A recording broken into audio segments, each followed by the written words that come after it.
मैं परमानंद कुमार आप सबों के बीच में केमिस्ट्री का वर्ग 9 का कुछ प्रश्न लेकर के आया हूं, जो अति लघु उत्तरीय प्रश्न है।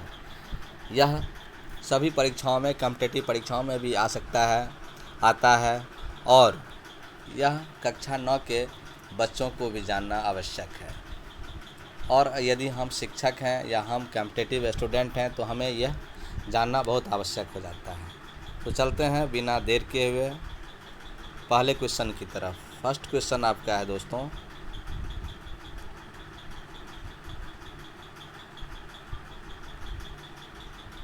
पहला क्वेश्चन है अमोनिया में हाइड्रोजन के कितने परमाणु होते हैं। दोस्तों यहाँ उत्तर गलत लिखा हुआ है, N और H3 होता है अमोनियम का सूत्र, अमोनिया का सूत्र। तो अमोनिया जो है NH3 होता है, तो इसमें देख रहे हैं कि हाइड्रोजन के 3 परमाणु मात्र हैं। आप इसमें देखिए, आराम से देख सकते हैं कि हाइड्रोजन के कितने परमाणु हैं। हाइड्रोजन के मात्र 3 परमाणु है, यानी कि H 3 ठो है, यानी कि N अगर रखेंगे तो N के पास 3 हाइड्रोजन आ जाएगा। यानी इस तरह से ये अमोनिया का संरचना हुआ। इसलिए अमोनिया में हाइड्रोजन के 3 परमाणु आंसर में होंगे, 3 आंसर में होंगे। 4 लिखा हुआ था, पहला आंसर गलत है, तो 3 आंसर लिखेंगे दोस्तों। चलते हैं नेक्स्ट क्वेश्चन की ओर।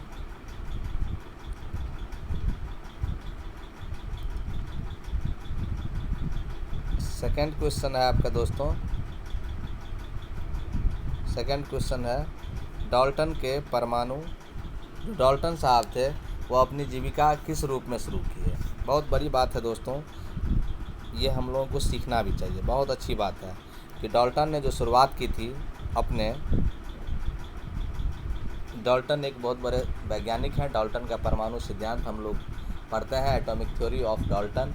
डाल्टन साहब एटॉमिक थ्योरी का डेवलपमेंट किए, एटम के बारे में बताए कि परमाणु अविभाज्य है, तो इलेक्ट्रॉन, प्रोटॉन, न्यूट्रॉन परमाणु के कण होते हैं, सूक्ष्म कण हैं।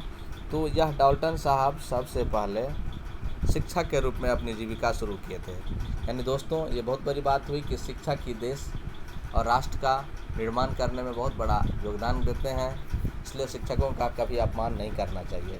शिक्षकों का जिसने भी सम्मान किया उसकी ज़िंदगी निश्चित तौर पर बहुत बेहतर हो गई, वह अलौकिक सुखों से संपूर्ण हो गया दोस्तों। चलते हैं क्वेश्चन 3 की ओर। थर्ड क्वेश्चन आपका है, थर्ड क्वेश्चन है कि परमाणुओं का वह पुंज जो आयन की तरह व्यवहार करता है क्या कहलाता है। परमाणुओं का वह पुंज जो आयन की तरह व्यवहार करता है क्या कहलाता है। दोस्तों पुंज यहाँ बहुवचन की तरह आ गया, बहुत सारा परमाणु होगा तो उसको बहुपरमाणुक आयन बोलेंगे, बहुपरमाणुक आयन बोलेंगे दोस्तों। नेक्स्ट क्वेश्चन की ओर चलते हैं।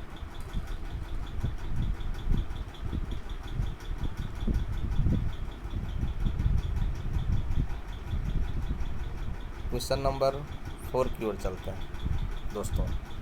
एक अधातु का नाम, इसमें हमें एक अधातु का नाम लेना है दोस्तों।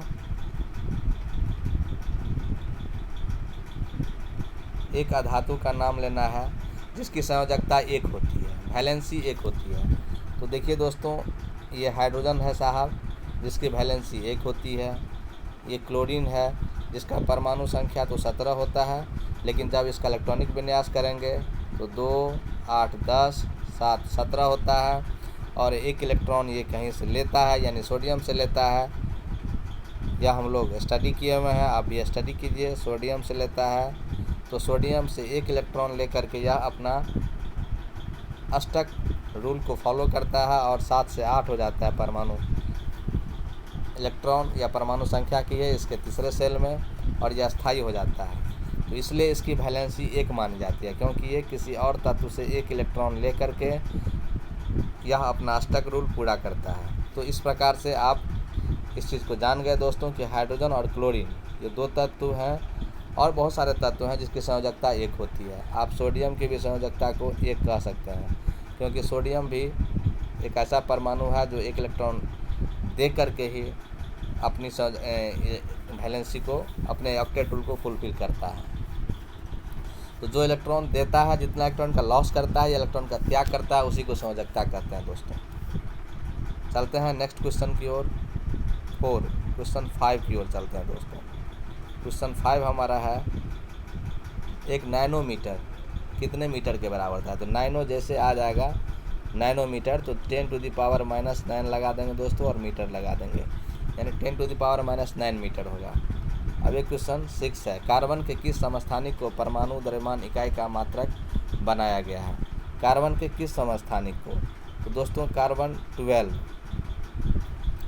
यानी कार्बन 12 का मतलब हुआ कि कार्बन का परमाणु संख्या 6 है और परमाणु द्रव्यमान 12 है, एक का 6 है, परमाणु द्रव्यमान 14 है, यानी ये दोनों कार्बन के समस्थानिक हैं, जिसके परमाणु संख्या समान होते हैं लेकिन परमाणु भार अलग अलग होते हैं, उसको समस्थानिक बोलते हैं। कार्बन C 12 और कार्बन C6 14, यानी 2 कार्बन के समस्थानिक हैं। इन समस्थानिकों में जिस कार्बन का 12 परमाणु द्रव्यमान होता है, इसको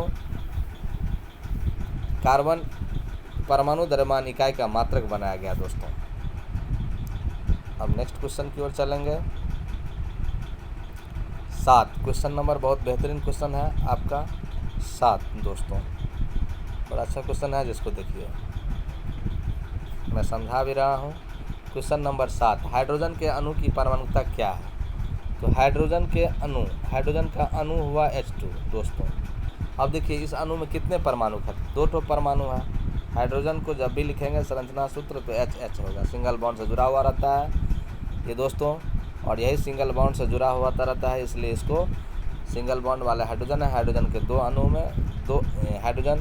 के अणु में एक अणु में 2 परमाणु होते हैं, यानी 2 परमाणु कहते हैं। ठीक है, नेक्स्ट क्वेश्चन की ओर चलते हैं दोस्तों। क्वेश्चन नंबर 8, कार्बन का एक परमाणु, क्वेश्चन नंबर 8 है दोस्तों, कार्बन का एक परमाणु अभिक्रिया के दौरान क्लोरीन के कितने परमाणुओं से बंध बनाएगा। देखिए दोस्तों बड़ा अच्छा क्वेश्चन है और यह बहुत आसान है, कोई बड़ा बात नहीं है, लेकिन वही है कि जब आपको याद रहेगा या जब आप स्टडी करते हैं तो आता है। तो समझिए, कार्बन के एक परमाणु के साथ, कार्बन 1 है और कहता है क्लोरीन के कितने परमाणु से संबंध होता है, बंध बनाता है, बॉन्ड बनाता है, अणु बनाएगा। तो कार्बन एक फार्मूला है CCl4, जिसको बोलते हैं कार्बन टेट्राक्लोराइड। कार्बन टेट्रा माने 4 और यहाँ पर क्लोराइड लिख दीजिएगा दोस्तों, मैं लिखने में थोड़ा इसमें दिक्कत हो रहा है, क्लोराइड, ठीक है, क्लोराइड लिख लीजिएगा। तो कार्बन टेट्रा क्लोराइड CCl4, तो देखने से स्पष्ट है कि कार्बन के साथ में क्लोरीन 4 ठो लगा हुआ है। ऐसे इसका संरचना देख लीजिए, ये यहाँ भी क्लोरीन दे दीजिए, कलर मैं थोड़ा चेंज कर देता हूँ समझने के लिए, यहाँ क्लोरीन, यहाँ क्लोरीन, यहाँ क्लोरीन और यहाँ क्लोरीन। तो कार्बन सिंगल बॉन्ड के साथ क्लोरीन के साथ जुड़ा हुआ होता है। तो इस प्रकार क्लोरीन के कितने परमाणु से बंधे रहते हैं कार्बन, तो 4 परमाणु, 1 2 3 4 परमाणुओं से बंधे हुए रहते हैं। चलिए दोस्तों बहुत अच्छी, ये आपने समझ लिया। क्वेश्चन नंबर 9 की तरफ चलते हैं दोस्तों। 18 ग्राम जल में कितना मोल होगा। 18 ग्राम जल में कितना मोल होगा। तो दोस्तों इसमें आपका 1 मोल उत्तर होगा। 18 ग्राम जल हो, जल का जो है सूत्र आप लोग जानते हैं कि H2O होता है। हाइड्रोजन का परमाणु भार भी 1 होता है, तो 1 × 2 यानी परमाणु द्रव्यमान। ऑक्सीजन का 8 × 16 होता है और जोड़ेंगे तो 16 2 × 2 16 2 18 होगा, यानी 18 ग्राम जल, यानी इसमें इसके पीछे में एक जल का 1 अणु हुआ, यानी 1 मोल हुआ। इसी को अगर 18 दूना 36 होता है दोस्तों, तो 36 ग्राम जल में जल का 2 मोल होता है दोस्तों। क्लियर हो गया दोस्तों। 18 × 54 ग्राम होता, 3 मोल हो जाता है दोस्तों। तो इस प्रकार 18 ग्राम जल में कितना मोल होगा, बहुत ईजी है क्वेश्चन है दोस्तों, न्यूमेरिकल टाइप का है।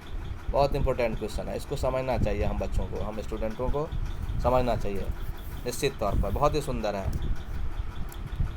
और नेक्स्ट क्वेश्चन की ओर चलते हैं दोस्तों। क्वेश्चन नंबर 10, एक अधातु जिसका एटॉमिक नंबर 7 है, 7 एटॉमिक नंबर है यानी कि परमाणु संख्या है दोस्तों। तो नाइट्रोजन ये है N7 लिखते हैं, जिसका परमाणु द्रव्यमान 14 होता है दोस्तों।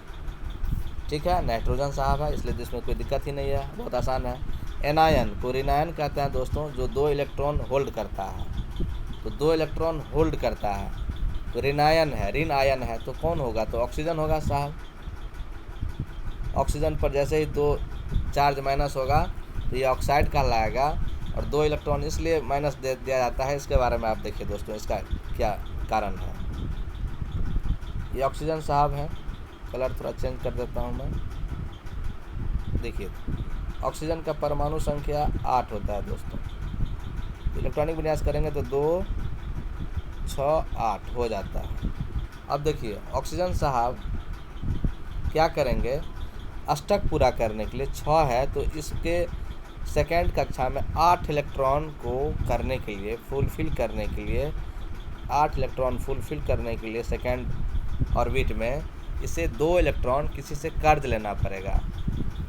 मान लीजिए कोई भी एलिमेंट से लेंगे, ये मैग्नीशियम से, मैग्नीशियम चूँकि 2 इलेक्ट्रॉन एक्स्ट्रा रहता है, 2, 8, 10, 2, 12, तो 2 इलेक्ट्रॉन ये मैग्नीशियम या मैग्नीशियम जैसा कोई भी जिसके 72 कक्षा में 2 इलेक्ट्रॉन होगा, वो इनको देने के लिए तैयार होगा। जैसे कैल्शियम भी है, तो देगा, तो 2 इलेक्ट्रॉन ले करके ये साहब क्या करेंगे, 2, ये साहब करेंगे 2 और 8, 2 का 2 रहेगा, 6 में 2 जुड़ जाएगा तो 8 हो जाएगा, यानी ये रूप ले लेगा, अष्टक नियम को फॉलो करेगा, ऑक्टेट रूल को फॉलो करेगा, न्यूलैंड का अष्टक नियम। और जब ये फॉलो कर देगा तब ऑक्सीजन पर 2 निगेटिव साइन आ जाएगा, निगेटिव चार्ज आ जाता है, क्योंकि 2 इलेक्ट्रॉन साहब ने किसी से कर्ज लिया है, ये दिखता है कि कर्जदार है, कर्ज लेने वाला है, कर्जदार नहीं, कर्ज लेने वाला है।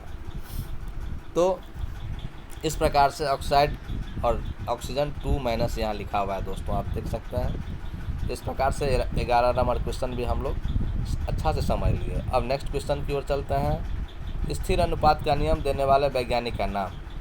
तो दोस्तों ये बहुत ही आसान है, J.L. प्रॉस्ट साहब हैं जो स्थिर अनुपात का नियम दिए। रासायनिक संयोग के 2 नियम होते हैं, एक स्थिर अनुपात का नियम, एक गुणित अनुपात का नियम। चलिए AMU का पूरा नाम क्या है, एटॉमिक मास यूनिट, ये तो आप लोग भी जान लीजिए। AMU किसी भी एलिमेंट या कंपाउंड का जब हम यौगिक का द्रव्यमान निकालते हैं, मोलिकुलर वेट निकालते हैं, एटॉमिक मास यूनिट का ज़रूरत पड़ता है, उसके AMU उसका यूनिट होता है, जिसको हम शॉर्टकट में छोटा में AMU भी लिखते हैं, atomic mass unit. Question number 14 कहता है दोस्तों, हाइड्रोजन को अपना अष्टक पूरा करने के लिए कुल कितने इलेक्ट्रॉन होने चाहिए। तो दोस्तों अष्टक नियम में एक्चुअली 8 का कंसेप्ट है, लेकिन यहाँ पे जो हम देख रहे हैं उस कंसेप्ट को आप देखिए एक बार फिर से। हाइड्रोजन है साहब, हाइड्रोजन का परमाणु संख्या 1 ही होता है, ठीक। जब इलेक्ट्रॉनिक विन्यास करेंगे तो आप जानते हैं कि पहला कक्षा K होता है किसी भी एलिमेंट का, और दूसरा कक्षा L होता है। तो पहला सेल में जो इलेक्ट्रॉन जाएगा वह 2 इलेक्ट्रॉन जाना है, लेकिन हाइड्रोजन के पास साहब 1 ही इलेक्ट्रॉन है, 1 ही परमाणु संख्या है। तो 2 इलेक्ट्रॉन जाने के लिए 1 इलेक्ट्रॉन किसी न किसी से ये कर्ज लेगा, तभी इलेक्ट्रॉन लेगा, तो ये इसमें अपना K सेल में, फर्स्ट सेल में, फर्स्ट ऑर्बिट में 2 इलेक्ट्रॉन रख करके अपना अष्टक पूरा करेगा। यानी कि अपना अष्टक पूरा करने के लिए कुल कितने इलेक्ट्रॉन होने चाहिए, 2 इलेक्ट्रॉन। अगर ये पूछे कि कितना इलेक्ट्रॉन किसी से कर्ज ले तो 1 इलेक्ट्रॉन। क्लियर हो गया दोस्तों। अब चलते हैं फिर से एक क्वेश्चन नंबर 15, अगले क्वेश्चन की तरफ चलते हैं दोस्तों। उस वैज्ञानिक का नाम जिन्होंने परमाणु से ध्यान दिया, एटॉमिक थ्योरी का डेवलपमेंट किया, एटॉमिक थ्योरी दिया। तो ये एटॉमिक थ्योरी देने वाला आपका डाल्टन साहब है। IUPAC क्या काम करता है, ये केमिस्ट्री में आप पढ़ेंगे, ऑर्गेनिक केमिस्ट्री में दोस्तों बहुत अच्छा से। तत्वों के नाम एवं प्रतीक चिन्ह प्रदान करता है दोस्तों।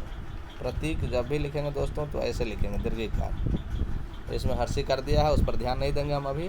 तत्वों के नाम एवं प्रतीक चिन्ह प्रदान करता है IUPAC, international union pure applied chemistry. इसका फुल फॉर्म होता है दोस्तों international union of pure applied chemistry. यानी IUPAC नाम एक ऐसा नाम है केमिस्ट्री में, ऑर्गेनिक केमिस्ट्री में या किसी भी रासायनिक कंपाउंड का, यौगिक का नाम होता है, जो ऑल ओवर वर्ल्ड में आप जाएंगे तो वह नाम से आप उसको जानेंगे दोस्तों। परमाणु त्रिज्या मापने की इकाई को क्या कहते हैं?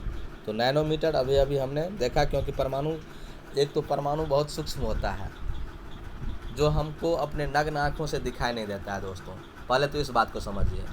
और उसमें भी परमाणु इतना छोटा कण है, उसमें भी इलेक्ट्रॉन प्रोटॉन न्यूट्रॉन होता है, जो अत्यंत सूक्ष्म कण है, जो माइक्रो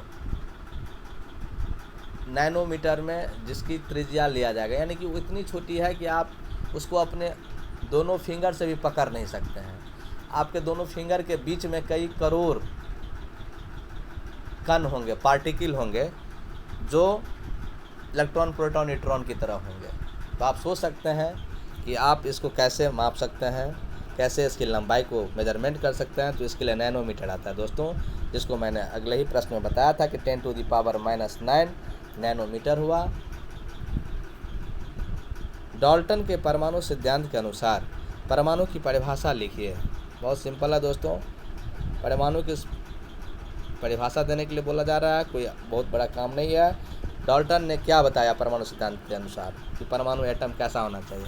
तो सभी द्रव्य, द्रव्य मतलब यहाँ लिक्विड नहीं है दोस्तों, ध्यान रखिएगा। द्रव, ये बच्चे में हम भी कंफ्यूज होते थे, ये द्रव मतलब लिक्विड होता है, और ये द्रव जो है इसका मतलब मैटर होता है, ऑब्जेक्ट मैटर होता है। तो सभी द्रव्य, चाहे तत्व हो, यौगिक हो या मिश्रण हो, हम जो मैटर पढ़ते हैं केमिस्ट्री में, ये तीन ही प्रकार का होता है, सॉलिड होता है, लिक्विड होता है और गैस होता है। और इसी तीनों में तत्व भी हो गया, यौगिक भी हो गया और मिश्रण भी हो गया दोस्तों।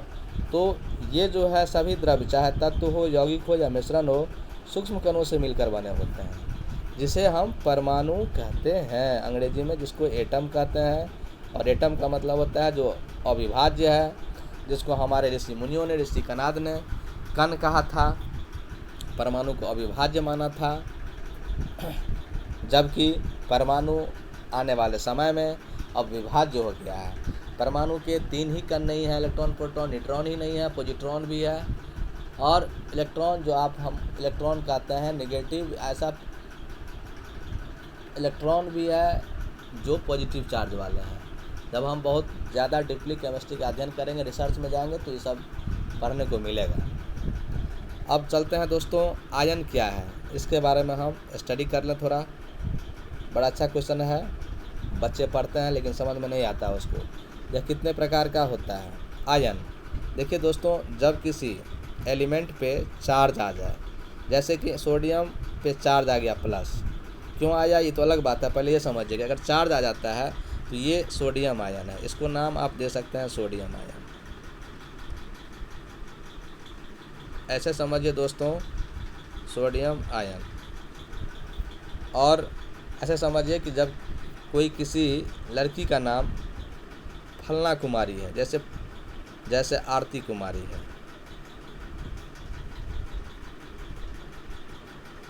जब इसी स्टूडेंट की शादी हो जाए तो इसका नाम आरती देवी हो जाता है।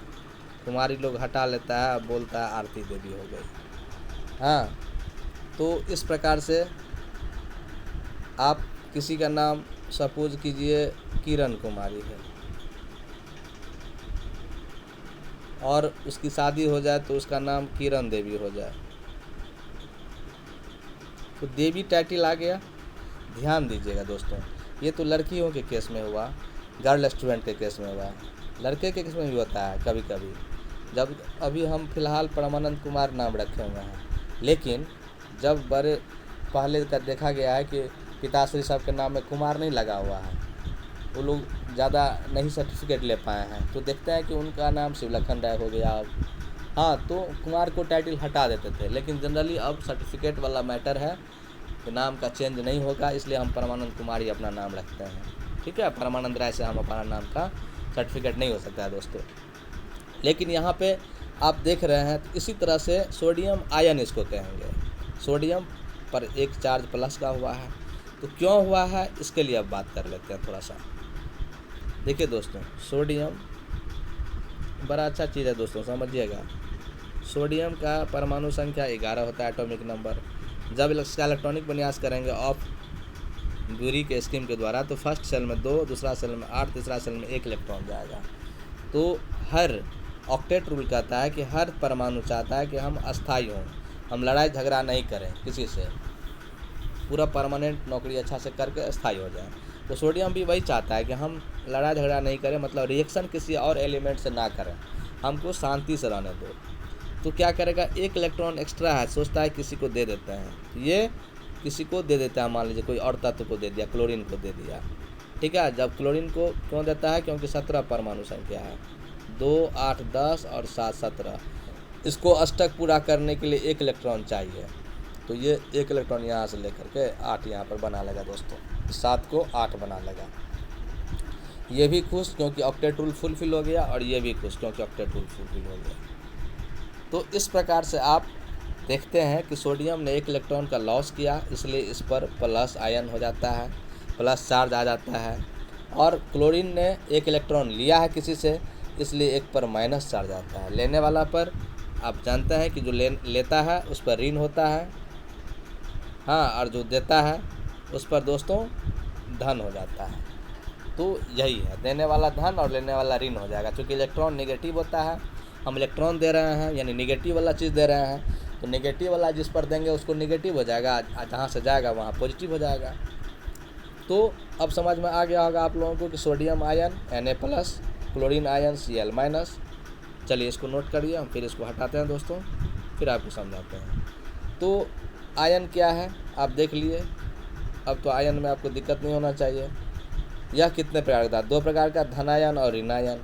अणु या परमाणु के आवेशित कण को आयन कहते हैं। चार्ज्ड एटम या चार्ज मोलिक्यूल इज कॉल्ड ऋणायन, एनायन बोलिए इसको, आयन बोलिए, ion. Charge molecule is called ion.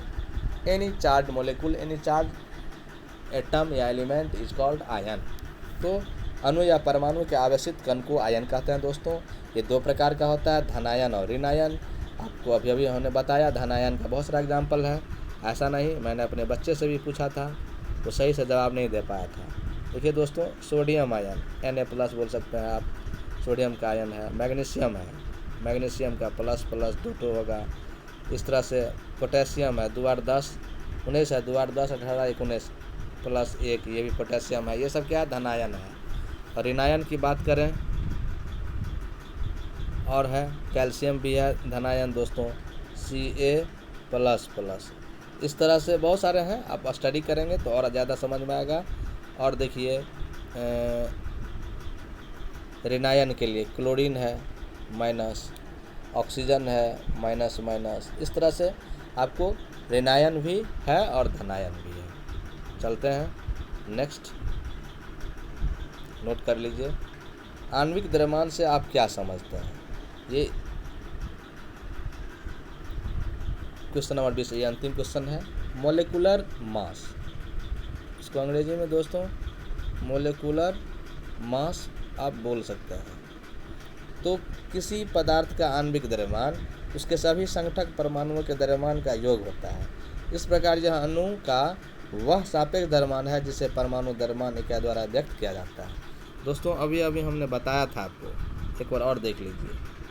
ये H2 है, H2O जल, जिसको आप हिंदी में जल कहते हैं, अंग्रेजी में वाटर कहते हैं। ये केमिस्ट्री के भाषा में एक यौगिक है, तत्व नहीं है, यौगिक है, जो हाइड्रोजन और ऑक्सीजन दोनों के एक खास अनुपात में, निश्चित अनुपात में मिलने से, संयोग करने से बना है।